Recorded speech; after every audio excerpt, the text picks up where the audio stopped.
This is exactly right. When a charming neurosurgeon rode into Frontier Town selling a persona of confidence and care, patients trusted him. He wore cowboy boots in the operating room and became sought after by patients. He promised to heal them. Instead, he left a trail of broken bodies. This is a story of greed, betrayal, and a fight for justice. Listen to Dr. Death, the Cowboy, wherever you get your podcasts, or binge the entire series right now, only with Audible. Goodbye. Capture your favorite summer feeling with Pandora Jewelry. Discover a collection inspired by the sunshine, freedom, and moments that make the season unforgettable. From sun-kissed metals to personalized pieces ready to be engraved with your summer mantra. Each design moves with you from beach days to golden nights and every memory in between. Shop Pandora Jewelry's new summer collection in-store or online at pandora.net and let your summer unfold. Goodbye. Summer is for adventures, road trips, and adding a whole lot of miles to your car. That's why it's worth stopping at Valvoline Instant Oil Change first. Their trained techs help you get road trip ready with an oil change and an 18-point maintenance check included with every oil change, checking your tire pressure, wipers, lights, and more. Valvoline Instant Oil Change techs complete over 270 hours of training, so your car's in capable hands. Best part? You can stay in your car and you're in and out in about 15 minutes. Valvoline Instant Oil Change. Change wisely. Goodbye.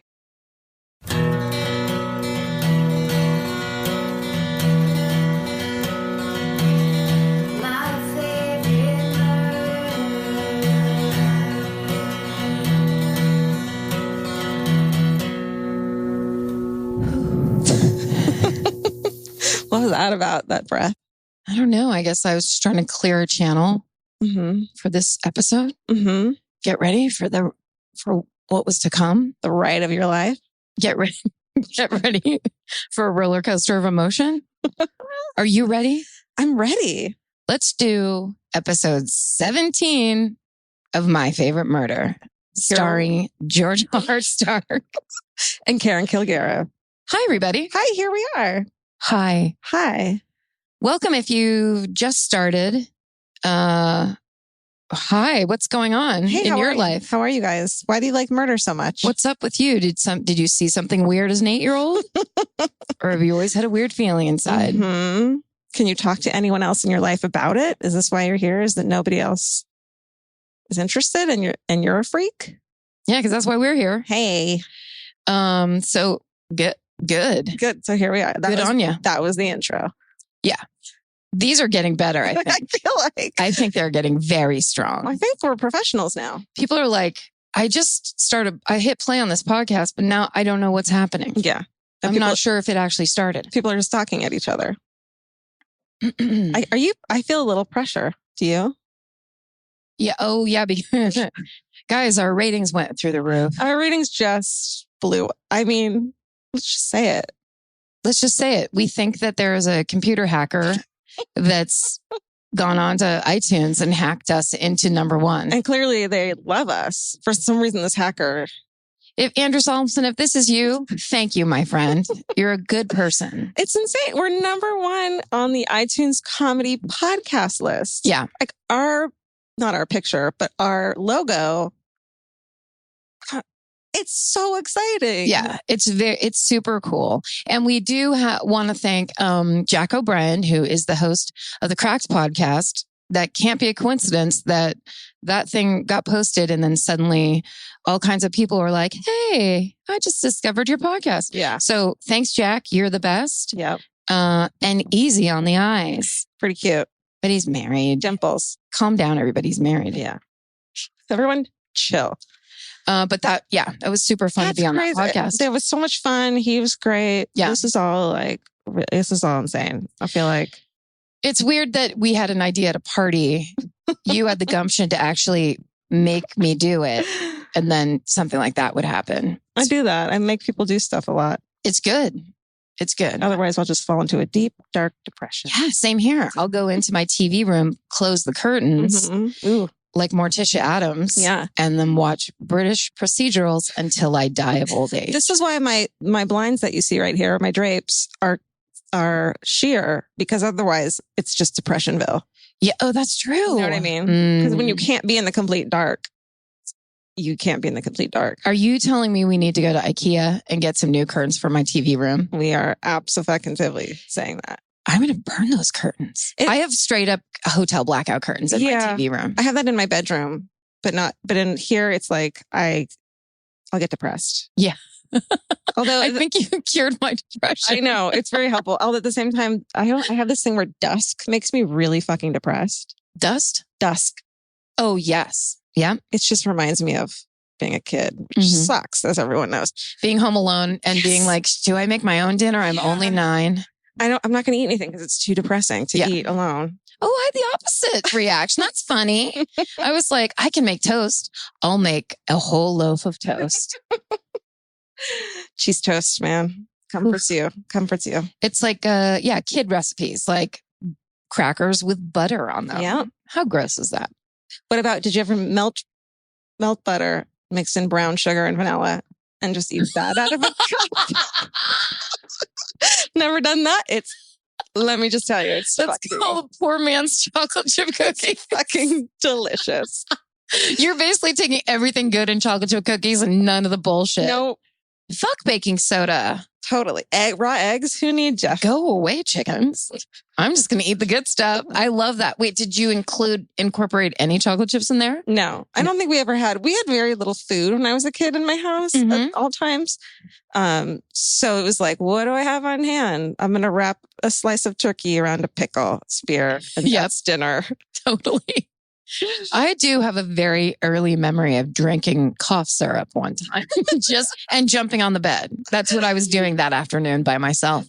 It's cool that you knew that cough syrup drinking would be fun. Like, I don't think if I had known that, I would have been. I mean, if there's ever a sign that a child is going to be an alcoholic, for sure, that was it. That was like the Tom Hanks episode of Family. Was it not Family Matters? Family Ties. Yeah. Family Ties. All right. When he drinks maraschino cherry liquid and shit. And you're just like, what's happening? I once cut open a tea bag, poured the tea leaves, into a little bit of paper towel, rolled it up like a joint because I wanted to see what it was like to smoke cigarettes. I think it was like 10. And I smoked that in front of a mirror to see how cool I looked. Did you look so cool? No. Did you barf from that? Basically lit on fire. Yeah. You know? Yeah, I would imagine that would go up pretty easily. The point is, don't let your kids be latchkey kids. Well, one time my mom was home. She was just on the phone. And when she got on the horn, she would be on it for like an hour and a half. Sure. And I just lit the bed on fire in the back. I was playing with matches. And I was just like, it was like, strike a match, watch the flame go up, hold it until it got down to my fingers. Done it a million times. Drop it on the bed. Because I was like 5. So I was just like, well, I'm done with that. And this Drop is it the on the 80s, bed. so they're the most flammable. Everything is so polyester. They like spray extra flammable shit on everything. This is when they were trying to light children on fire any way possible. Yeah. I'm pretty sure what the top layer was an electric blanket, which is also the most flammable thing of all time. And so basically I started a fire and it got into a 1 foot ring of fire in the middle of the bed. And I went out to tell my mom there's a fire on the bed. And I was walked up to her and she waved me. Oh my God. I'll never forget. She's on the phone with the crazy long cord. It was mustard yellow. She was walking around the kitchen doing stuff. And I literally was like, imagine a 5-year-old me with my finger up. Pardon me, ma'am. And she's like, oh, get out of here. And then so I went back and checked it. And now it was a 3-foot ring. Are you serious? Yeah. And then that time I was like, Mom. And she's like, honey, I told you I did it. And then I was like, the bed's on fire. Oh my God, that is so cool. And then suddenly I had a bad reputation in my family. Oh, I'm the asshole. Well, who has a #1 fucking murder podcast now? Mom. This is the ultimate revenge. Oh, that's hilarious. Also, our numbers are skyrocketing in Britain, the UK. Australia loves us. Those are going. Latvia, I hear we're doing well. No, I hate them. That's where my family's from. Is it for really? So maybe a bunch of hard Starks are listening. I'll be amazing. Longford and Galway, Ireland. Heads up. That's where my people are from. Nice. Represent. They ran us out because we're Jews. So fuck off, Latvia. Oh wait, they ran us out because we're Catholics. I feel like we were made to have a podcast together. Yeah. Our ancestors wanted this for us. Our ancestors and our shitty little kid selves. I just want to mention someone on the Facebook page. If you are new to this podcast, we're all about that Facebook page. Please join it and join in wonderful and sometimes quite frightening conversations that go on there. Someone brought up the fact that we pitched out a very interesting and exciting 911 phone call identifier game that we also mentioned on the Cracked podcast, but we still haven't done. And there's some people who are pretty pissed. I explained that I'm very scared of 911 calls. They want us to do it anyway. So that might be a good mini. I really want to, yeah, for sure. I really want to know if we can tell, like, it's just, okay, yesterday I watched some videos of Ted Bundy being interviewed only to tell, like, see if I could tell if I had met him, if I would have known. Yeah. You know? Yes. And it's like the same thing with the 911 calls. I want to know if we want to play 3 calls by husbands reporting their wives dead. 2 of them are legit. One of them, the husband killed her. And we want to know if we can tell which one is the one who killed her. So we have to listen to 2 real 911 calls of a man whose wife has just been killed. You know, when you say it like that, through it. No. Everyone's being real, playing very fast and loose about the idea of this game, quote unquote. Yeah, you're right. Called Nightmare Fuel. What about 2? What about 1 is fake and 1 is real? That I can handle. Okay. And if we play it once, because I have listened to these calls, I've watched plenty of Forensic Files or whatever, but they're just horrifying. I know. Even when they're fake, I think they might even be more horrifying when they're fake because it's embarrassing. How about we don't do it? Let's pitch a ton of great games that people love the idea of and never do. And then never do it. Why doesn't someone play the game with the Facebook followers? And that can be on them. That's a good idea. And then report back how scarred you are. Yep. Once you're how done. scarred you are and what percentage of people knew. It's interesting that you bring up that Ted Bundy interview, though, because I, as well as a couple people who are listening and have been talking about it, am rereading The Stranger Beside Me, the Anne Rule classic, who is a crime writer who worked with Ted Bundy on what was basically a suicide hotline in Seattle in the 70s. Like, can you get more classic than that? I mean, talk about she was meant to write that book and meant to do that. But the part I'm on right now, he went to this park in, I believe it was in like the outer part of Seattle, and this really awesome like lake park. I can't remember what it's called. Sorry. And he approached 6 different women that day to help him with his boat that wasn't actually there. Holy shit. Can you help me with my boat? Then he gets into the car and then he says, oh, actually the boat's at home. Sorry, I didn't explain that. And that's where he got at least 1 girl. Now I'm thinking he may have gotten 2 that day. Shit, I can't remember. I just read this yesterday, but I keep reading it and then falling asleep out of, I think like I need to leave these facts and go into a dream world. But it just makes me think he must have been so low key because he looked like he would wear a tennis outfit. And he was really good looking and he was kind of tall, you know? Yeah, but here's the thing. In the interviews, he won't make eye contact with the interviewer. He'll go for long stretches of time, like looking down and away and not looking up. Yeah. He also has like some kind of weird jerky movements a little bit. So I'm wondering if did he get those after he went to prison and after he killed a bunch of people, or was he like that then? And would I even have cared? You know? Right. Yeah. I mean, that's interesting. Did he have it like it was like a tick almost or something? And I'm like, that's creepy. But is it only because I know that's Ted Bundy? Right. He looks like someone my mom would have dated.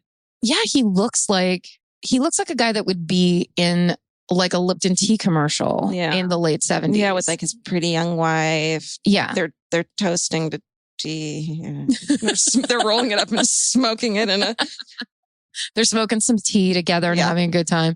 But it is, I bet you he was, I think the girls that paid attention, were like, got at first started talking to him and then kept on paying attention and like got into it, got that weird feeling. And of course, once they got to the car and like, no boat, see you later. I've got to get back to my friends. But as we've, sorry.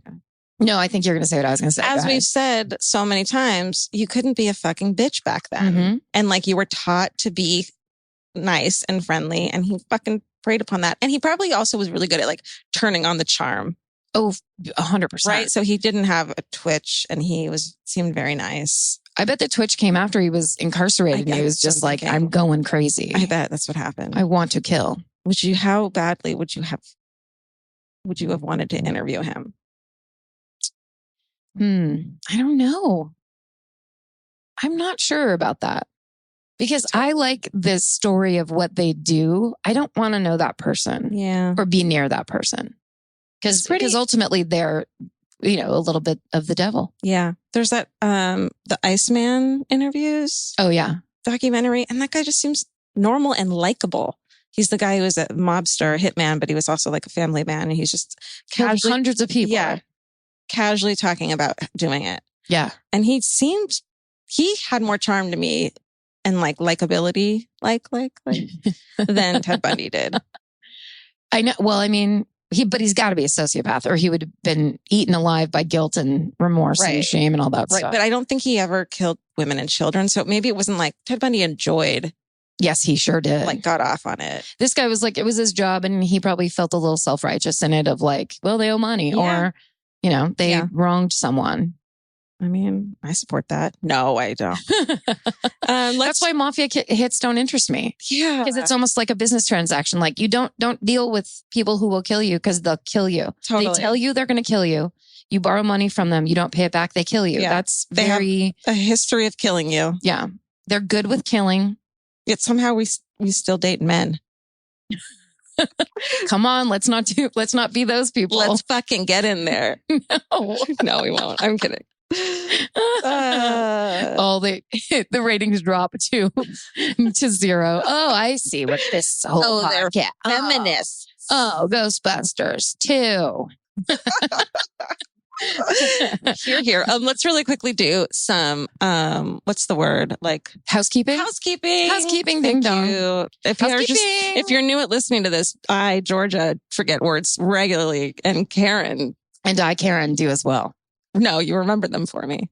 Oh, is that how you? I think that's how I see it. Okay. So my favorite murder shirts, the first official shirts are up. The shirts. We have them. They're so cute. It's the adorable drawing, the adorable murder drawing of Karen and I are surrounded by a bunch of murder weapons. It says my favorite murder on it. It's done by Michael Ramstead, who's like this fucking awesome artist. Yeah, I love that picture. And he let us buy it. And so you can go to myfavoritemurdershirts.com/collections. So just go to myfavoritemurdershirts.com and buy a shirt. It's only open. The shop's going to be open for like 2 weeks. So get on it. We'll probably sell more later, but I probably shouldn't say that. I should be like, oh my God, a limited time only. Yeah, of course. You have 4 hours. How is that? And you guys, all right, I'm just going to say one word. Patreon. Oh, yes. Yeah. I feel weird. No, we're doing it. Okay. I mean, it's a thing that people get to have. It's not our thing. It's people have the option of paying money for a podcast they like. Yeah. That's just something everybody does. Okay. Everyone I know does it. Okay. Everyone with a podcast that has a bunch of listeners does it. Okay. It's patreon.com/myfavoritemurder. Georgia set one up. We don't know what we're doing. Nope. We're still finding out. Yeah. But something's there. Yeah. If you want to be like, you know what? I like this. Here's $1. Yeah. We figure if there's like a bunch of people listening, we might as well be like, oh, we're a real podcast that does things real podcasts do. Yeah. And like I pay for music and movies and books on tape. Yeah. So if you feel like it, no pressure. Yeah, we don't have to feel guilty. Okay, I won't. Okay, goodbye. So anyways, that was a podcast. Thanks for listening. Bye. Goodbye. Bye, Steph. Now it's become all housekeeping. In my end of housekeeping, I just want to commit. I want to improve every episode. I want to be a better podcaster every time we do this. Okay. I really want to stop saying literally. I don't know why I say it so much. Don't make me say you literally want to stop. I literally want to kill myself. It's that thing where when I hear other people do it, I roll my eyes internally of like, how dumb are you? Then I listen back to this podcast and I'm like, I am the girl I hate. No, but when you say it, I know what you're talking. I hear you saying it. I don't think it's too much, but I hear it's with so much conviction. I think it's the same when I say fuck. It's like, I mean it. It's like literally is my fuck. Yeah, it's like a way to express how passionate I feel about something. I'm just going to work on my vocabulary. Okay, I don't want to say like as much anymore. Oh, good luck with that. Good luck with that. Oh, no. Don't laugh at that, Karen. It was funny. It was fast and funny. That's how I like it. Okay. Should we get to sorry. One other thing. Go for it. I was really shitty about the cops that worked the Chandra Levy case last week. I did the thing I hate when I hear on other podcasts, which people, and it happens a lot. I think it's just a natural effect of going through a case and being bummed out. I was so like armchair quarterback about like, and they didn't even find a clue or whatever. It was like easy for me to say, I've never been a cop. The funniest part about it is half of my family are in the San Francisco Police Department. Oh, really? It's not like I am against cops or judge them or anything like that. It's something that a lot of people in my family do. Good men, smart men. So, and women. yeah. When I listened back to that, I was like, oh no, don't do that. It's as someone who studies a lot, as people, you and I study a lot of true crime. It's frustrating to see how slow a lot of the stuff is, but I think that we're not understanding or paying attention to how much is put into place so that innocent people, don't, how many rules and regulations and restrictions and all this red tape, like even getting when they can't get a fucking search warrant and it's like, you should have been able to get a search warrant. It's frustrating, but it's put into place for people like you and I so far in our lives who haven't committed murder. And also, so cops can't just come into your house whenever you want and be like, we kind of suspect you. Here's the paperwork. Right. So it's frustrating when there's a lot of evidence that the person did it or that there's something's going on and there needs to be like immediate action taken. Yeah. But there's, And also the more of these stories you read, which is, I know 100% that cops know this, is every second count. So like the fact that things got delayed by weeks or months is like, makes you want to pull your hair out. But I think that's also a thing that's steadily been improving since that time. Right. I mean, the more things like this happen. We need more renegade cops. Yeah. Like in the fucking, like the horrible cop in the show, the Family that got canceled. Oh, can you believe our ringing endorsement of that show that immediately gets canceled? That was hilarious. Poison. Yeah. Us? No, we're changing the system. Should we do our favorite murders? Oh, one more thing. Sorry. Housekeeping. This is how the whole show goes. I ask if we should do it. Karen mentions another. I just want to say, we just found this out. We get to go to the LA Podcast Fest this year, which will be September 23rd to 25th at the Sofitel in Los Angeles, across from the Beverly Center, one of the greatest malls in this town. I think it's a prison. The Beverly Center prison. I think Allie was just saying that on the other podcast that she thought it was a prison when she first moved to LA. That's hilarious. Because all those crazy levels of parking. And it's just concrete. And so many prisons have Sephoras.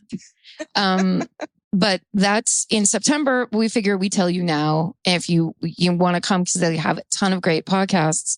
Live. It's all live shows. All live. So you basically stay in the hotel. If you go to lapodfest.com, there you can register and get a cheap hotel room now. And then everything takes place in the hotel. I'm really excited. I've always wanted to do the LA Podcast Festival. I just didn't know how. And you just made a call. Yeah, that's what I do. I've got juice and I'm willing to use it for this podcast.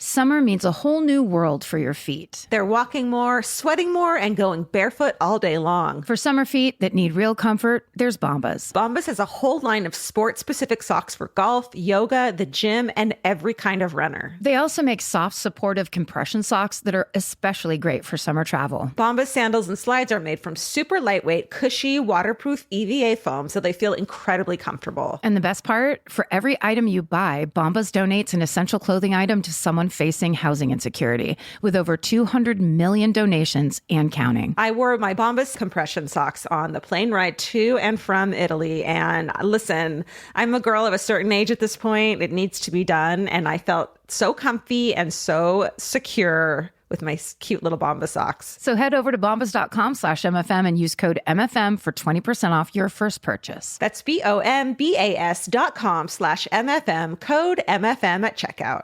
Goodbye. There are some questions humanity may never be able to answer, like, what's the meaning of life? Or even worse, what do I make for dinner? Luckily, Hungry Root has one of those covered. Hungry Root is like having your own personal shopper and nutritionist all wrapped in one. They'll take care of the weekly grocery shopping and recommend groceries and meals tailored to you. Imagine a world where shopping, planning, and cooking food is simple and stress-free. That's a reality with Hungry Root. Once you tell them about your goals and preferences, they fill your cart with personalized recommendations. And those recommendations get smarter as Hungry Root learns more about what you did or didn't like. Most of Hungry Root's recipes can be made in just 15 minutes or less. I complain about dinner and cooking and that kind of stuff constantly. And Hungry Root provides exactly the thing I'm complaining about's solution. Like they make a zesty chicken avocado sweet potato bowl that is exactly what I want at the end of the day, but would never, ever take the time to make. And with Hungry Root, it's just right there. It's waiting for you. For a limited time, get 40% off your first order, plus get a free item in every box for life. Go to hungryroot.com/MFM and use code MFM. That's hungryroot.com/MFM, code MFM to get 40% off your first box and a free item of your choice for life. Goodbye. Current you is trying to get through today. Future you would like it if you thought about tomorrow every once in a while. Now, both versions of you can work toward the same goal with Acorns. Acorns is a smart way to give your money a chance to grow. You can sign up in minutes and start automatically investing, even if it's your spare change. The Acorns potential screen shows you the power of compounding and how your money could grow over time. You can quickly adjust how much you're investing every day, week, or month to make sure you're always building towards your goals. Whether you're just starting out or thinking about settling down, Acorns supports your big and small goals across every life stage. Sign up now and Acorns will boost your new account with a $5 bonus investment. Join the over 14 million all-time customers who have already saved and invested over $27 billion with Acorns. Head to acorns.com/MFM or download the Acorns app to get started. Paid non-client endorsement. Compensation provides incentive to positively promote Acorns. Tier 2 compensation provided. Potential subject to various factors such as customers' accounts, age, and investment settings. Does not include Acorns fees. Results do not predict or represent the performance of any Acorns portfolio. Investment results will vary. Investing involves risk. Acorns Advisors, LLC, an SEC-registered investment advisor. View important disclosures at acorns.com/MFM. Goodbye. All right, I swear to God, I'm done this time. Literally done now. Literally, like totally done. So the point of this podcast, if you're new, is that the title is My Favorite Murder, and Karen and I tell each other our favorite murders. Sometimes there's a theme, sometimes there's not. Today, absolutely no theme. No, thank you. No, I think it's your time to go first. Is it? Okay. I think so. Whew, this is a interesting one that I'm really excited about. Okay. So a lot of people have found the podcast through my husband Vince's podcast, We Watch Wrestling. Yeah. Which is also on Feral. And a lot of ladies on the podcast or men have said, I listen to My Favorite Murder and you listen to We Watch Wrestling. And sometimes I'm on, there's like an overlap and they get excited and it's silly. Are you talking about cute couples that listen to the Cute Couples, Georgia and Vince's different podcasts? Thank you. I mean, it's like you're the Prince William and Queen Vicky. What's her name? Queen Vicky. I think it's Queen Vicky. Is it Queen Vicky and Prince William of England? Definitely Queen Vicky. Hey, England, let us know if that's right. We just lost so many listeners. We just lost Queen Vicky listening. She's like, fuck that bitch. All right. So there's this murder that he told me about when we first started dating that I didn't know about because it's in the wrestling world. And it's the murder-suicide of and by Chris Benoit. Wow. Have you heard of that? His name, Chris Benoit. How old is it? It happened in 2007. I think I did hear about it, but I know nothing about wrestling at all. Okay. Yeah. And I didn't when I first met him, and now I know all this stuff. So it kind of makes sense to me. So I wanted to explain it because it's actually really fucking interesting and crazy. And murder-suicides are they're really interesting to me because it's like encapsulated in this home, usually the horrors that go on in this little home where people have lived and been happy and feel safe. And it somehow degrades into this insanity. Yeah. And what's crazy about this one is it was the murder of his wife and his young son. And it happened over the whole weekend. Ugh. So he kills his wife Friday night, lives in his house being like, what the fuck am I going to do? Let's start from the beginning. Sorry, but when we talk about that sometimes, that anxiety, I feel like I've had that anxiety of after you kill somebody when you don't know, you're in a panic, but mine is about different Stop. And like not when you murder.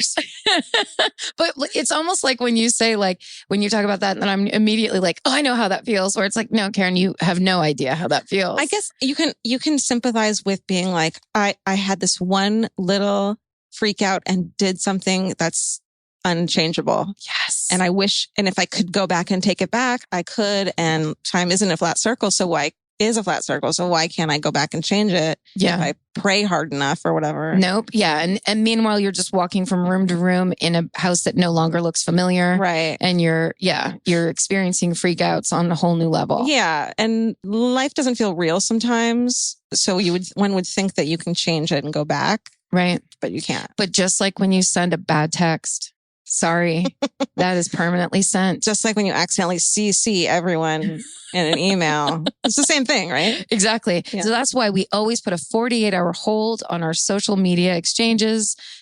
Let the emotions pass. Oh, that's smart. And then respond. Another good thing to do is write the response and send it to a friend. Oh, yeah. And just be like, hold on to this for me. What does this look like to you? Yeah. Total insanity? Yeah. Good to know. Yeah. But then when you're in the moment, you're like, I don't want to know. I'm right. Oh my God. Or just immediately like, go fuck yourself immediately. That was the right thing to do. Yep. Then just stand by it. Never drop that stance. Even if you know you're wrong. Yeah. Okay. So Chris Benoit was a Canadian professional wrestler. He had a 22-year career. He held 22 titles. And he had the victory of the World Heavyweight Championship main event match in WrestleMania. What are two X's next to each other? That's 20. Thank you. Or that's almost super dirty. Yeah. Third grade was a hard year for me. Couldn't concentrate? No. Okay. I was just smoking too many. So many cigarettes. So I didn't even know about this guy, but he was huge, like The Rock. I don't think he was as big as The Rock, which is a wrestler everyone knows, but he was pretty big up there. He was widely respected by viewers and peers, and people really liked this guy. He was a little weird and a little quiet and intense. A lot of people said he was intense, but that he was a nice guy. Mm-hmm. He had a lot of friends. But so it suggests that depression and brain damage accrued from numerous concussions. Yeah. That was contributed to him committing these awful crimes. The concussion thing is big. Well, we're going to get into that. Okay. Yeah, it really is. And then you just hit play on the movie Concussion. And we're just going to sit and listen to the whole thing. Listen to Will Smith do this accent and explain to you why concussions are bad. Is that a good movie? I've never seen it. Okay. I don't want to watch it if it wasn't Will Smith. Because that guy is actually really fascinating. That doctor? Yeah, I watched a documentary with him and he's like, I bet it's actually a great movie. I just, of all the things I have to do in my day, sitting down to realize how basically they've subsidized damaging people's brains. It'll never stop happening. There's too much money and it's a machine where people care more about making money than human beings. I just get really depressed. There's a period at the end. That's all true. Yeah. So here's the thing. One of his moves was the diving headbutt. Oh no. So he'd stand at the top of the turnbuckle, you know, when they climb up high. And he would spread his arms out and just like do a fucking fall, headbutting the other guy on the canvas, either in the back or elsewhere. So using his head basically as a weapon. Yep. But like free fall head. Jesus Christ. So he had another signature move, which will come back, called the crippler crossface. And this is a submission hold where he would lock the opponent's arms behind him with his legs while pulling back on his neck. It's almost like a hardcore headlock, but like on the face. And sometimes the move would even knock people unconscious. Oh. So we'll get back to that. Real unconscious? Not wrestling unconscious? Real unconscious. Okay. So on June 25th, 2007, the police were called to Benoit's like incredible gated security hardcore mansion. And they couldn't get in because of all the gating and stuff, which they could have climbed over, but there were two crazy Doberman pinchers, German Shepherds, roaming the front lawn. Like this guy was hardcore security, showing that he had a lot of paranoia, but also was rich and famous. So understandable. Yeah, but I bet a lot of people don't have like Nazi dogs, totally, you know, on the property. Yes. And so the home was in Fayetteville, Georgia, but it was like an unincorporated part. So they had to get the next door neighbor, Holly Schreifer, who was a good friend of Nancy Benoit, the wife, and would sometimes take care of the dog. So she clopped? clopped on over the fence. She was part horse. She clippity clop. She did what's a horse maneuver? Some dressage. She did a dressage right over the fence. That's a general part of making fun horse of shows. murder. No, making light of murder. That's what we... Or just making light of mistakes and our mouths. That's it. Yeah, I'm not making... This Holly person sounds like a good person. So she got over, and then she went into the house, which you're like, oh, civilian. Don't do that. Wait, the cops are waiting outside. She goes over the fence to open all the shit, but she goes into the house. Yep. So she sees everything first. Well, she goes over the fence, locks the dogs in the house in like a little spot. Oh. And then is like, I'm just going to do a once around because she can't get a hold of her friend Nancy. Holly, let the cops do the once around. Don't do a once around. Oh. She finds the kid, Daniel. No. So should I... Basically... He did that crippler crossface on the kid. Ugh. This little, I think he was 7. No. There's reports that he had something called, where did it go? He had a genetic syndrome called Fragile X, meaning he met the criteria for autism. It's inherited. It's like an intellectual disability, but there's conflicting evidence of that. So I don't know if that's true. So what happened was, this is all over the place, isn't it? No. Oh, you were just nodded your head. And I thought, no, I nodded my head so I don't picture Holly walking through the house and what she's seeing, because that's the bummer. So here's how it took place. On Friday night, Benoit kills his wife and he leaves her bound at the ankles and wrists. He covers her in a sheet and he leaves a Bible by her body. That's not going to work. I know. Died of asphyxiation, had bruises on her back and stomach. And he had been physically violent with her in the past. Mm-hmm. He had been abusive. So, well, because also but on top of concussions, he's probably taking a bunch of steroids, right? Yeah. So they're both taking a ton of steroids. There's a ton of... The wife too? Yeah. Oh. There's a ton of marital discord. It's on again, off again. She had filed for divorce and then didn't go through with it. She leaves all the time. He's possibly having an affair. There's like all these text messages between the two of them. I should say the book that I was reading about it is called Chris and Nancy by Irvin Muchnick. Muchnick? It's really good if you want to learn more about it, and it's detailed. Was she a wrestler too? Yeah. No, she was like the hype man girl. You know, the hot girls that come into the ring. Hold a big card over their head? That's boxing, I think. She'd be his sidekick, kind of like the woman. And, and actually she was so interesting and gorgeous that her name at the time was just woman, was her like handle. Yeah. That's how gorgeous she was. Yeah. That she was reduced to a one-word thing. Yeah. All right. So they got set up by her husband at the time as like a, to be like, oh, he's cheating with Benoit. And then they ended up getting married. So it worked. Oh. So anyways, but it was a story. It was a wrestling storyline that came true. Yeah. Okay. Yeah. So their lives are a bit surreal anyway. Definitely. Okay. Definitely. So let's see. There was a pillow leaning against her head. It sounds like what happened was they probably got in a big fight and it escalated and he killed her. The weird part to me is that he tied her up, because that shows like premeditation to me. Mm-hmm. He didn't just like hit her so hard or get angry and strangle her.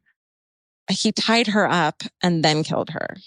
I wonder, because steroids, it's like, I took speed for a little while in the 90s to lose weight. Sure, we all did. And right? Mm-hmm. Fun. And it made me insane, like just angry from the second I woke up in the morning. Yeah. And if you're on steroids, which is, they're basically rage pills. Yeah. So it's 2 people on steroids. I'm sure that everything was intensified times a million. Yeah. Like, and they're reacting off each other, but it's not, there's not, it seems to me, I would assume there's not one person going, hey, let's relax for 1 second. Yeah. It's just everybody's going through the roof. And he was supposed to leave that weekend for another match. And she just was so pissed that he was leaving all the time.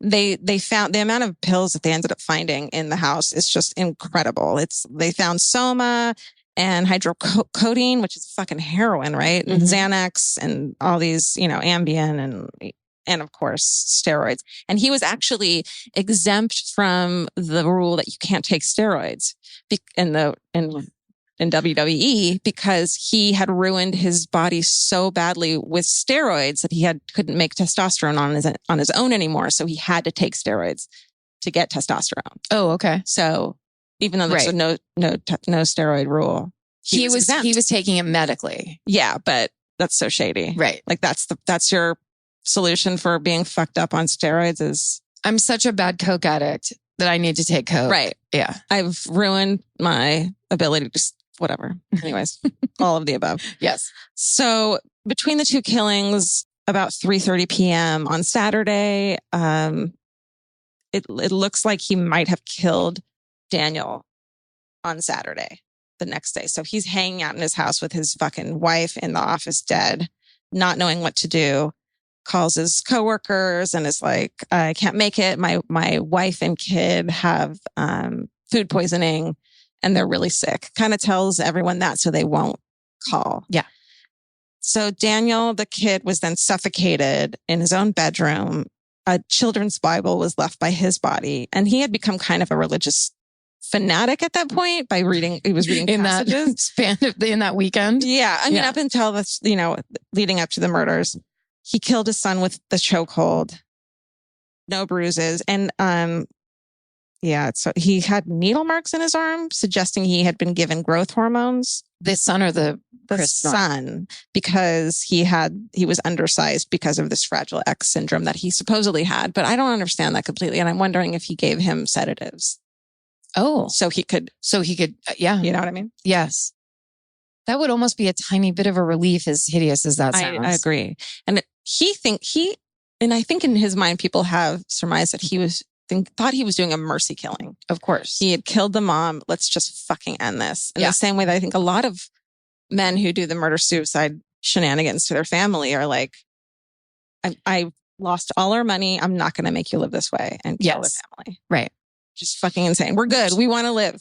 As someone who it's twisted as some sort of noble move. It's total narcissism. It's complete narcissism to think that they're an extension of you. And you get to make that call. Right. It's nuts. Right. And also everybody's in debt. Yeah. Relax about it. Yeah. It's complete. It's them. It's him. It's the person not wanting them to find out that he wasn't who he said he was. Right. Well, also this is classic drug brain too. Let me get to, so it's okay. So he dies. This is how he kills himself. He dies of asphyxiation. He was found hanging by the cord of a weight machine. So he goes down to the weight room and he's sitting upright on a bench on like a weight bench facing the weight machine. So you can imagine like doing pull downs. What do they call them? I work out a lot. As you can see, he did like 6 reps of pull downs. Right. Okay. He was shirtless. His leg was extended. His right blah blah blah. The black nylon weight machine cable was around his neck. A strip of white towel was underneath to keep the cable from cutting into the skin, which is like, you don't deserve that, dude. And he was being also.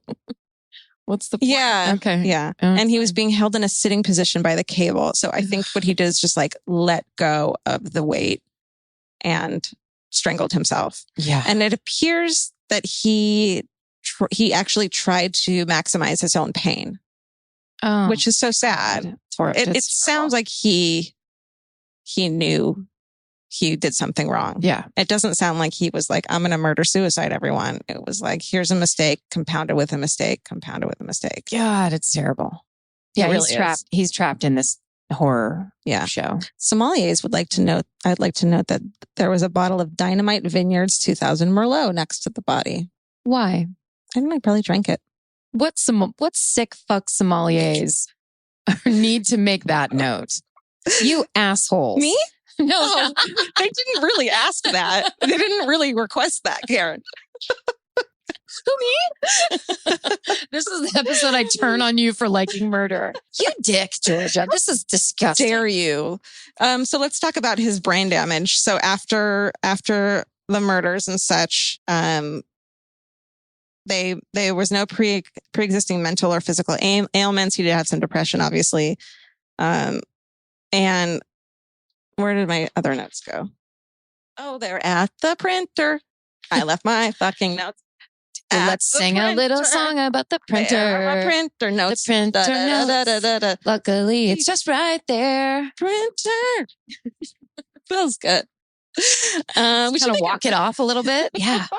All right. So they've been searching for answers, the family, because it does not add up that this is the same man. This lovely man. Right. Yeah. This family man, 7-year-old son. Of course, down anabolic steroids. They thought that it was roid rage, but it turns out that my theory's wrong. It wasn't roid rage. I mean, I'm sure there was some added to that. Benoit's brain was that of an 86-year-old Alzheimer's patient. Oh, no. Yeah.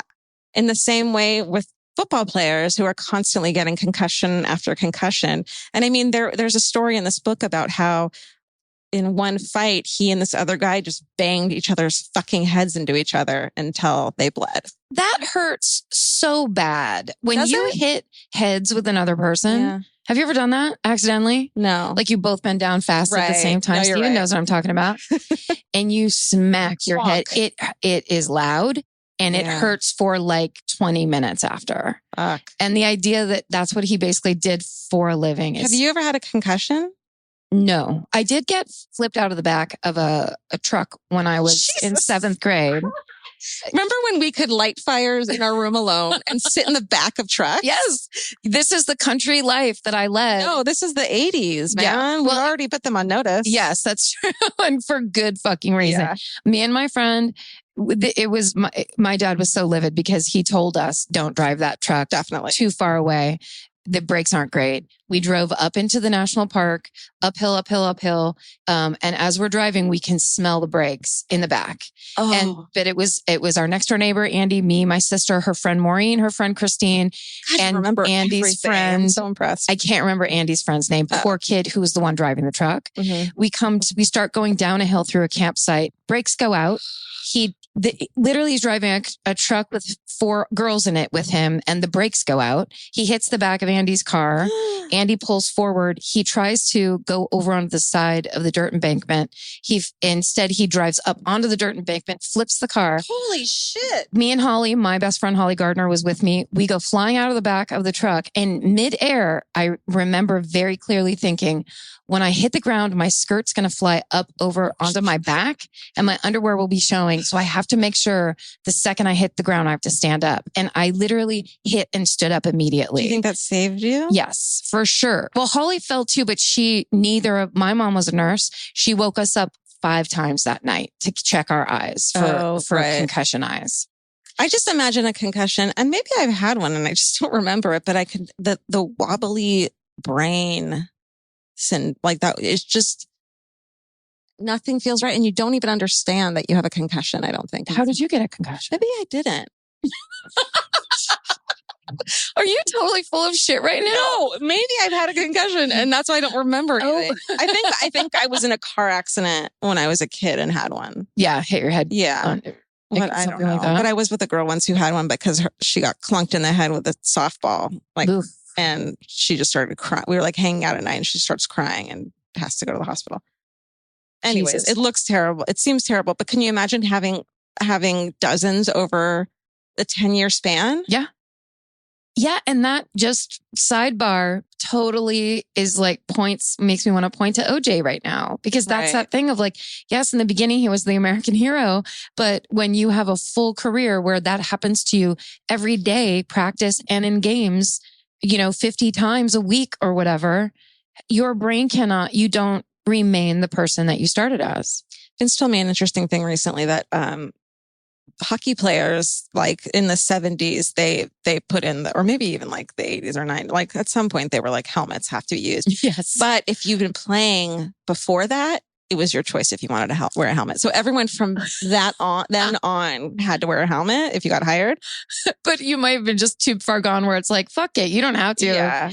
If you've owned a motorcycle before 19, you don't have to wear a helmet. It's like if that was the law.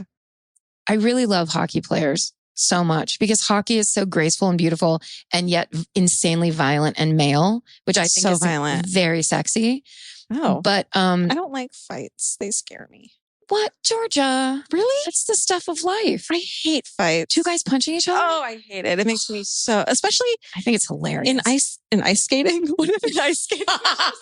Ice fight. Yeah, that's what this is. What if ice ice fighting skating had the same amount of oh my God. No, but in Michelle Kwan just punching somebody in the face. There's something about in hockey that because they're so bulked up and have so much padding on that the punches and the whole fight is slow-mo. Yes. And so you can see their face and I'm always like, is he going to cry? It stresses me. I don't like it. I bet they'd never cry. I bet they don't. When you're really angry and you're like trying not to cry. Yes. I always wonder if they're feeling that. It is just funny that that is a sport where fighting is completely allowed, accepted, and the refs pretend they're going to do something and they just let them fight it out. Totally. It's very violent. Yeah. So, and one would think with wrestling, it being like, almost like an acrobatic feat. You're not really hurting the person. Right. That you wouldn't get hurt then. But I mean, there's so many accidents that happen and so many bad wrestlers that don't know how to interact with other wrestlers when they're fighting. They also do that stuff. I remember seeing that documentary. I just saw part of it about Mankind. Oh, he's amazing. When he fell through the fucking chain link fence. Mm-hmm. But there was a part where he just gets clocked in the head with a folding chair. Oh, yeah. And it's a real folding chair. It's not, they don't mock anything up. They pick up a real metal fucking high school auditorium folding chair and hit each other in the head with them. They don't do that anymore. You're not allowed to hit in the head anymore. Because the Mankind rule? Probably. I think because of the Chris Benoit rule. Really? Yeah. Because they realized how bad it is. Yeah. I think he did a lot to make that not allowed anymore. So let's see. Wait. So repeat concussions can lead to dementia, which can contribute to severe behavioral problems. Blah blah blah. Wait, there's one other part of yeah. Sorry, it took us down me flying out of a truck. And we've talked about it also. 85-year-old Alzheimer's patient. Lifetime chronic concussions, head trauma. I kind of didn't even know what he was doing, maybe. I think it's just such a severe personality change. You and I, when we're 85, are going to act in similar ways that we do now. We're not going to kill people. We're not going to You promise? I'll try my best to live to be 85. Yeah, let's get that done first. And then just achieve that. And at that point, we might just start killing people because no one would suspect us. I mean, you might as well, right? Yeah. So, yeah, but he just was a different person with different emotions and different moods than the person he was raised to be and was for years and years, probably. So sad. It's so sad. So Chris Benoit, that's my favorite murder this week. That's a good one. Thank you. You know your favorite summer clothes by what actually makes it into your suitcase. Find the outfits you'll wear all season long at Quince. Quince's 100% European linen pants, dresses, and tops are the pieces you'll reach for all summer long. They're lightweight, effortless to style, and they start at just $32. Their denim is soft and comfortable, and their organic cotton sweaters are perfect for layering when evenings get cold. Quince's beautiful 14-karat gold jewelry adds a subtle finishing touch. So I just went to Italy, and you bet I brought my 100% European linen scoop neck midi dress along with me in the color of floral waterfall. And I wore that thing all over Italy. It was like the perfect day to night. It just looked so pretty. And I felt like I looked sophisticated while still being comfortable. Make your summer wardrobe feel easier. Head to quince.com/MFM for free shipping and 365-day returns. Go to QUINCE.com/MFM for free shipping and 365-day returns. Quince.com/MFM. Goodbye. In the summer, healthy habits are easy to keep until you leave the house. You walk out the door, and the next thing you know, you're barefoot and feral in a gas station candy aisle. That's why Kachava makes it easy to maintain your routines. Kachava is an all-in-one nutrition shake, and now it comes in new travel packs. Every packet gives you a simple shake with protein, fiber, vitamins and minerals, greens, probiotics, omegas, electrolytes, and more. They're easy to toss into a bag, easy to take on the road, and a simple way to stick with your normal wellness habits, even when your schedule changes. Man, that Kachava matcha in the individual packs is like my dream snack. It's exactly what I need and want in between the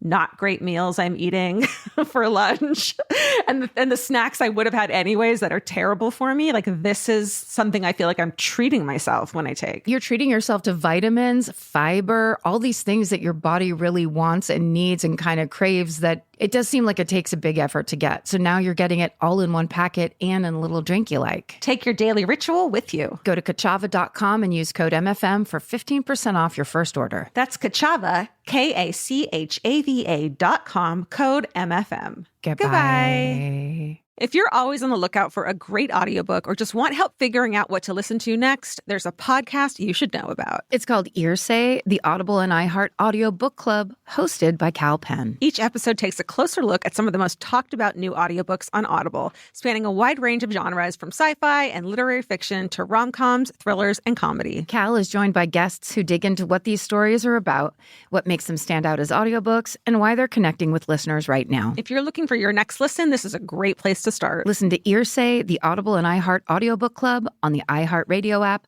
Apple Podcasts, or wherever you get your podcasts. Goodbye. What's your favorite murder, Karen? Georgia, my favorite murder is I got the idea from my friend Carol Kraft, who listens. Hi. She and my sister have worked together, did work together at Lou Sutton Grammar School in Novato, California.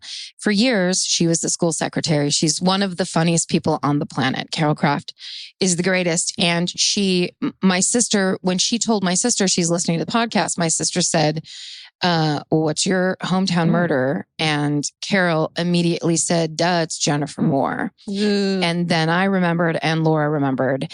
And the reason I started looking it up because I was like, oh, is that thing? And the memory, the kind of like central memory I have around it is my mother. Okay, so my hometown is Petaluma, which is the first city in Sonoma County, and Novato is the last city in Marin County, and they are right against each other. Okay. So, like my high school, a bunch of people who lived in Novato drove up to Petaluma to go to my high school. Got it. 'Cause there wasn't a Catholic high school in Novato. You went to a Catholic high school? Yeah, Wow. a really small one. So I had a ton of friends that lived in Novato. They're kind of like those two cities. You're going back and forth a lot up there. And Novato is kind of like a bedroom community for people who work in San Francisco, commuters and stuff. Right. Because it's really nice and close to the city, but still outside enough so that you are in a nice kind of country suburb. Yeah. And it's tons of tract homes and beautiful little like shopping areas and oak trees and rolling fields and stuff. It's a really lovely little city. Sounds really charming. It is charming. So my mom used to work at the Kaiser in San Rafael, which is the next big city down below Novato. And so when the 101 got backed up, which it always did because it narrowed between Novato and Petaluma, so all of the traffic would just get all condensed, what everyone would do was get off the freeway and take the back roads. And so you go down Novato Boulevard, and Novato Boulevard takes you out to like Stony Point Road, which is where the cheese factory is. And like, that's where you take relatives that are visiting. And it's basically a cheese factory that's way out in the country next to a lake. I used to have to drive by this whole area when I went to court reporting school in like, not San Jose, but like court reporting school. Yeah. You never told me you went to court reporting school. I never finished. But excuse me, that's episode 1 information. God damn it. Yeah, I went to court reporting school and you could do that machine? Mm-hmm. Georgia. Because I worked at a court reporting office and these women made like so much money and it was fascinating. Yeah. You just sit in depositions, which is like, I would just sit there and read depositions all day. That's amazing. Probably illegal. So I decided to go to court reporting school. But I'm jealous. I'm angry. I have all these feelings running through me right now. Oh, I'm sorry. That's okay. Go ahead. Sorry. Go on. No, we'll talk later. So my mom was driving home we call it the back road. So basically it's like you're cutting around through the country to get up to Petaluma out of Novato. And, on the way out of Novato, there's Indian Valley Golf Course, there's Stafford Lake, and then, on. So it gets very country very quickly right outside the city. That's cool. So my mom was driving home one night and it was dusk and, she saw cops on the side of the road and she saw them pulling garbage bags out of a ditch. And when she got home, she saw on the news, and I'm almost positive we were there with her because I can remember, but I do this all the time where I can write memories very easily. For sure. But I feel like I remember my mom having a freak out because she saw on the news they had finally discovered the body of the little girl who had gone missing 4 days earlier. And that was this girl, Jennifer Moore. So my mom actually saw them find the body, which is wow. When my sister reminded me of it in this text, I was like, this is epic. I couldn't be more proud. Isn't it weird that your brain can just lose these like we talk about this every week, murder. And I never thought about it. Lost. Yeah. It's just kind of not, it's so filed so far back. Totally. So essentially, this is what happened. Jennifer Moore was 13 years old. And on Thursday, April 13th, 1989, she called her mom at work crying because she had gotten 3 C's on her report card. Aww. So her mom said, you go walk down and buy some ice cream. Aww. And so, and this is another thing where I didn't look into it, but it pretty much sounded like she was being raised by a single mother and she was latchkeying just like we all did. Fuck. So she goes to walk down to the Baskin Robbins on Novato Boulevard, which as I was reading this is like, I knew exactly where all of this was as I was reading it. And so when the mom comes home from work that night, Jennifer's not there. And she knows from the last time she talked to her, when she told her to go get ice cream, it was way, way, way too long for her not to be there. Yeah.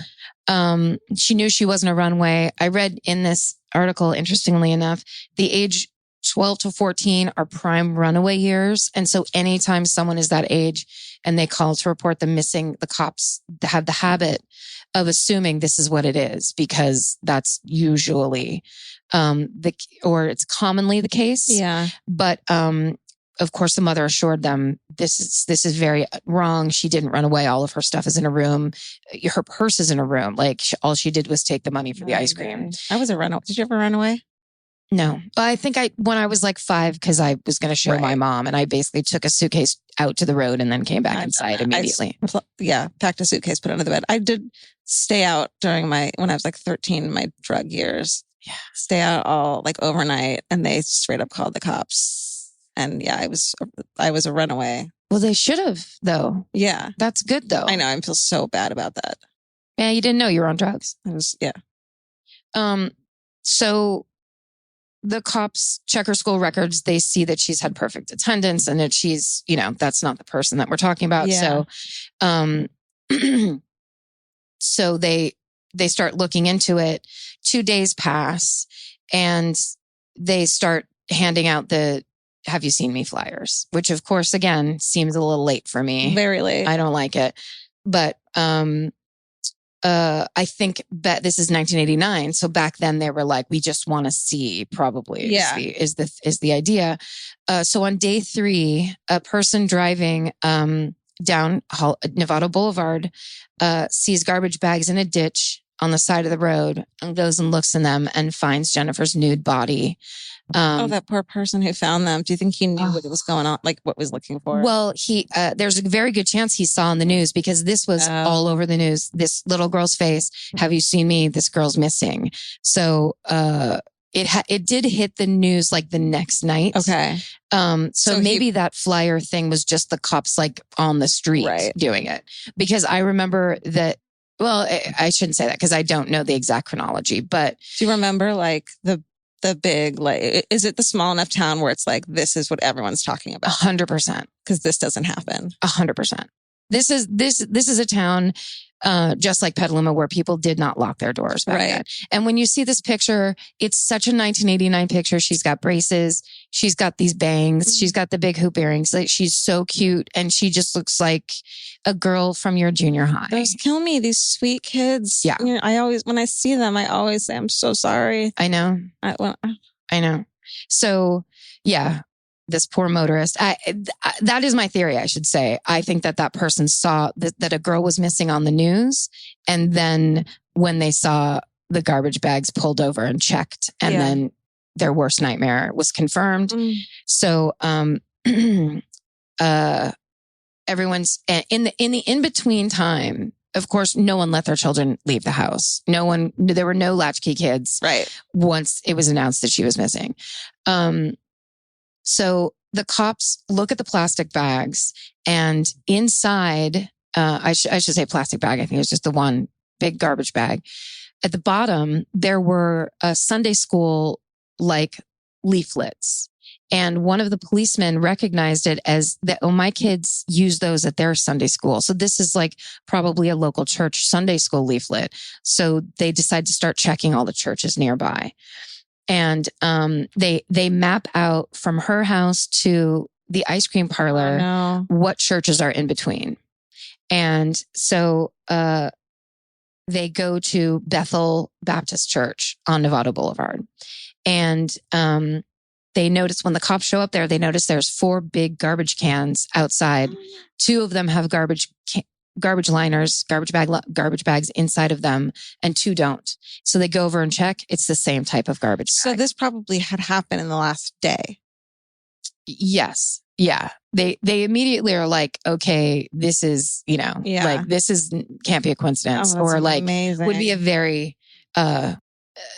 the probability of that being a coincidence. I love when puzzle pieces fit together. Don't you? And that they're, this might be a little makeup work, but everything I read in this, it was like the cops were like eagle-eyed. Mm-hmm. And I think that is that thing of a tiny town where it's everybody's daughter. Totally. So they see that, they see that it's a match of the same type of garbage bag, and they go and immediately get bloodhounds, and they have the bloodhounds.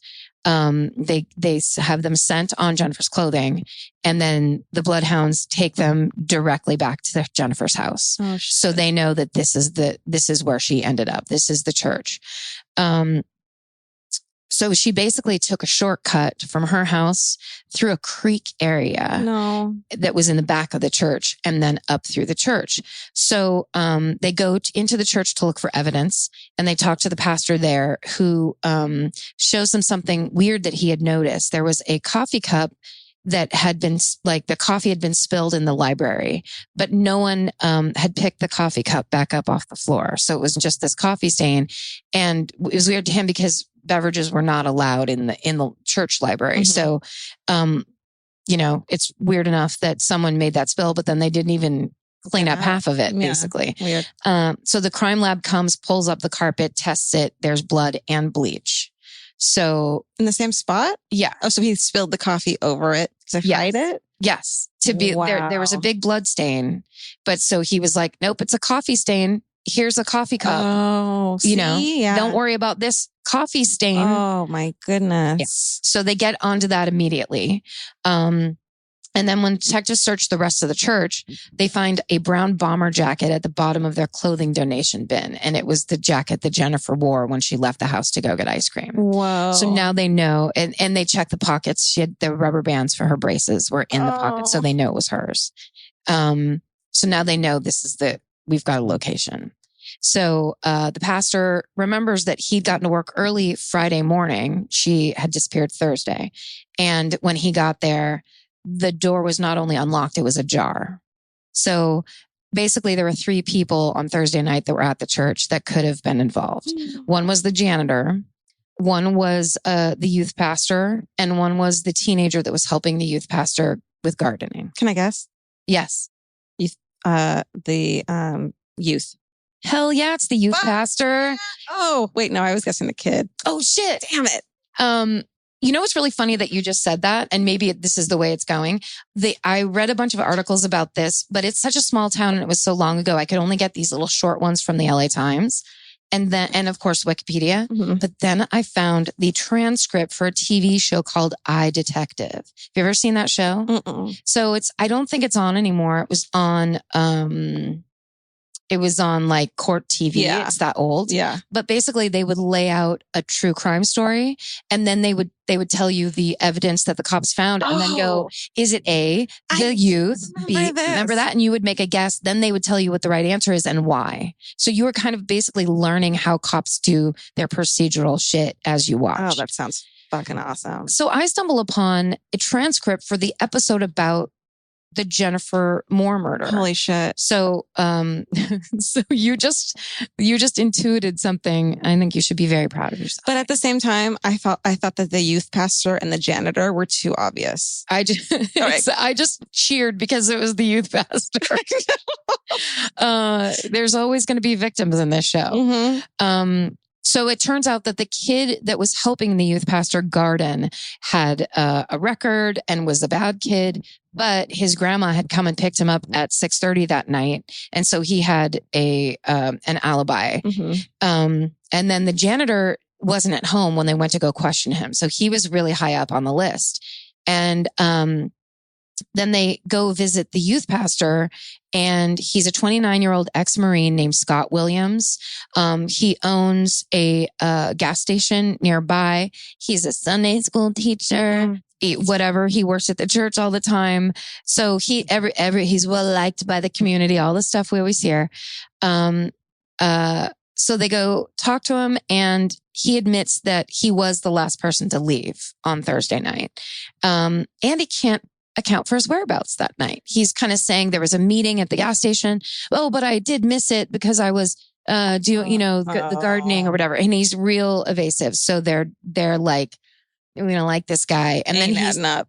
Yeah, exactly. And then he suggests that he take a polygraph. So they're like, oh, well, that's a good way to dissuade anybody. You're insisting you're innocent. Well, he fails the polygraph test.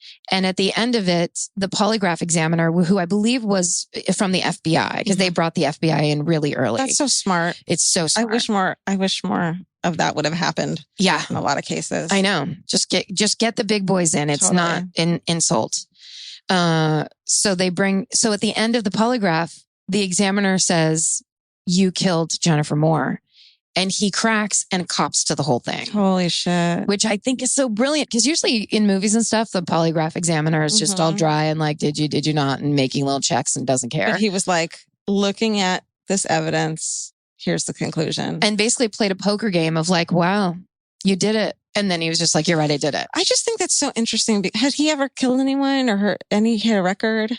No. No priors. No priors. That's so interesting to me, because I feel like the people who crack and break down are almost like the people who insist and just fucking lie about it are more sociopathic to me than the people who like feel the remorse. And so they break down and cry because they can't even fucking deal with it themselves. Right. And usually I would say, I would wager that those people are the ones that's the one-off crime of passion or the moment or the, whatever it is. Opportunity. Well, exactly. And that's what this was, because he shows them the rope burn on his hand where he strangled her with a piece of rope. So he's just like, he said, the quote is, "I murdered her, I raped her, I strangled her, and I bludgeoned her." So then they know they have him. It's not just like coincidental or that he's been manipulated. He was very specific and basically totally barfed it out. What a piece of shit. So then the cops go to his house and they start talking to his wife, who of course is freaking out. The wife always. Oh, honey. And then she tells the cops that they had recently gotten into a fight because of the huge bills he was racking up on those 976 numbers from the 80s. Do you remember? Is that like sex talk numbers? Sex talk numbers that were, now they're illegal. Are they illegal? They're like, there's all kinds of FCC regulations. Right. So they're not like, it used to be there's 976 commercials. The second it was past 10 o'clock at night, that's all TV was. Yeah. And when they look into it, he had huge bills and his were for a child porn. There's a phone sex. Was there? Oh, I mean, he found, I don't know. That's all the line said. That seems like a fucking FBI setup right there. I mean, yeah. I mean, I don't think this needs to be said, but I bet they weren't real children. Sorry. I agree. But I do want to clarify. These would be actresses. Yeah. Phone actresses. Anyway. So basically he tells the story. He's working outside of the church and Jennifer is cutting through from the creek through the parking lot and he sees her and he gets this idea in his head. And so that he's going to like seduce her. So he says, "Hey, do you want a Coke? Come in. It's hot outside," or whatever. And lures her into the library, makes a move on her. She freaks out, tries to run. He grabs her, rapes her, and as he said, strangles her and hits her in the head. All in the church library. Oh, honey. Church. Let's just remember these things. That this is when people have any kind of religious thing that sometimes let's be suspicious of that even on the outset. Yeah. That a lot of people use religion to hide behind. Yeah. Humans are humans. And just because you're of a specific group of humans doesn't mean that you're exempt from being a terrible person. Exactly. Anyone can go to that place on Sunday and sit there in silence and act. Anyone can. Yeah. And believe that they're right and they're a good person. It's not like you even are like, I'm hiding this secret. I'm a bad person. You're just like, oh, I am exempted from this because God. Yeah. And the Bible. So he got first degree murder, got a life sentence, no possibility of parole. Thank God. Every ounce of this research, I was like, yay, cops. Yep. Yay, judge. Yep. It rarely happens. We can celebrate it. And that's it. That's the Jennifer Moore murder of Novato County. That is exhausting and sad and horrible. Yeah. Is latchkey kids still a thing? I don't think so. Well, I was talking to my sister and I told her this is the story that I'm doing. And she goes, yeah, and that's why we never let kids go anywhere ever by themselves ever. Right. Like our friend Adrian has a daughter who's 18 and she was going to the dentist but she was going to be sedated. Oh my goodness. And Adrian called my sister and goes, can you go with her?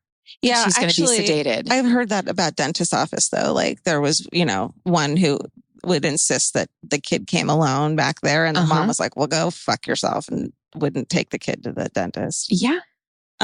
Because again, doctors, priests, whatever it is, we don't know. We don't know. It doesn't mean automatically that that's a good, moral, upstanding person. Well, I'm trying to think if I had like a 12-year-old son or daughter, would I be comfortable with them going home from school after school and being alone? And like, yeah, kind of. Would you be comfortable with that? Yeah.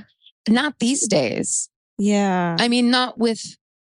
I'm surprised I'm saying that and being so naive, which I don't know if it is, but 12 is pretty, I guess once I see a 12-year-old, I'd be like, oh no, never mind. But I mean, it's weird because we did it from when we were like 8. Oh, totally. I think it's just that cultural thing where like when everyone does it, it's not that big of a deal. Yeah. And also when you have siblings, it's better. Because you have other people around. When it's an only child, it's a little... Yeah, if you have people to escape the house with totally. When the murder comes in the front door. Or just someone, you guys have to be responsible for each other. So you're just a little more careful. And a little more bitter, like my sister was all of our lives. Absolutely. She had to constantly take me to the bathroom. Just so angry for 20 years. My sister always had to pick my napkin up off the floor when I threw it on the ground when I was in a high chair. Fuck it. She hates me to this day. Like you were making her dance like a monkey for you. Get my napkin. Yeah, Lee, go pick that up. Hates me. Thanks, Mom and Dad. It's the thing. It sucks to be the older sister. That's for sure. That's true. Being the baby is the best. Yeah. Well, that was... Yeah. Well, that's what we do. If you don't like it, we understand. Yeah. Yeah. My favorite murdershirts.com. We're like, give us money now that we've ruined your day. Now that you'll have nightmares. I think the psychology of that actually holds up though. Like, what? Thank you for ruining my day. Yeah. At least we're doing something. With our you know lives. what I mean? At least it's something. It makes me feel alive. I feel like there's little bits and pieces of this podcast that'll either make people safer, more aware, less grateful. Naive. Yeah. And maybe somewhere like grateful. Yeah. Maybe somewhere change something for the good. Mm-hmm. Maybe someone will be on a jury someday and be like, oh, you can't let this guy totally did it. And he did do it. Maybe we'll win a Peabody Award. That was the next thing I was going to say. Maybe we'll be crowned Queen Vicky. Well, I mean, it's yeah. Finally, I'm Queen Vicky because of a podcast. When do we get to be Queen Vicky? For once in our lives. It's always those British people that get to be the queen. Why can't I? No, we are. We're queen of fucking Murder podcast. Well, we're going to put out send us your hometown murders, please. Don't give up. Don't give up. My favorite murder at Gmail. We're about to record a mini episode with a few of those. So that's why you should tell us. We're also just be patient because we're getting them from every direction. We get them on the Twitter, which is my fave murder. I'm sorry, at my fave murder. And there's tons. And we love it. People post them on the Facebook page. It's great. Here's the thing. The more clever and funny they are and well written, the more likely we'll read them. Because the less work for us. Yeah. We read them all. Create that content. Yeah. Yeah. Thank you guys for listening. And thank you again for reviewing and subscribing and getting us fucking up on that. Those charts are incredible. It's crazy. Thank you so much for your support. We honestly are very touched and slightly freaked out. Totally. I feel like we're beating a bunch of people at their own game and it's freaking me out. I'm going to say it. Male podcasters. Male comedian podcasters. Click, click, click, click, click. Goodbye. Bye, oh, bye, you guys. Oh, dudes. Bye, dudes. Come on. Everyone loves that a little bit. Come on. Well, it's just fun to represent the ladies. It is. Whatever. You know what? Stay sexy. Don't get murdered. Bye. This may surprise you, but clothes that feel good and look good don't have to be mutually exclusive. Designs that make you feel as good as you look is what Hill House is known for. Hill House Home invented the viral nap dress. Hill House makes fun, versatile fashion that elevates your look. I now own 3 nap dresses. I love them. They're so comfy and cute. Pockets for days. You know. Get 15% off your first order of $100 or more at hillhousehome.com with code MFM15. That's MFM15 for 15% off at hillhousehome.com. Goodbye. While the world watches the stars at the FIFA World Cup, Hyundai has its eyes on the next generation of talent. The future soccer stars who are already turning heads at age 14. Because next doesn't wait for an invitation. And Hyundai doesn't either. Hyundai has always moved the future within reach. Hyundai did it by making advanced safety standard on every vehicle. And by engineering EVs with ultra-fast charging capability. And Hyundai continues doing it every day because the future isn't some far-off concept. It's already here. Next starts now. Hyundai, an official partner of FIFA. Goodbye. If audiobooks are your thing, or if you've been meaning to listen to more of them, you should check out a podcast called Earsay, the Audible and iHeart Audiobook Club, hosted by Cal Penn. Each episode spotlights standout audiobooks on Audible across all kinds of genres: sci-fi, comedy, romance, thrillers, and more, with Cal talking to guests who help break down what makes each story worth listening to. It's a fun, easy way to discover your next great audiobook. Check out Earsay on the iHeartRadio app, Apple Podcasts, or wherever you get your podcasts. Goodbye.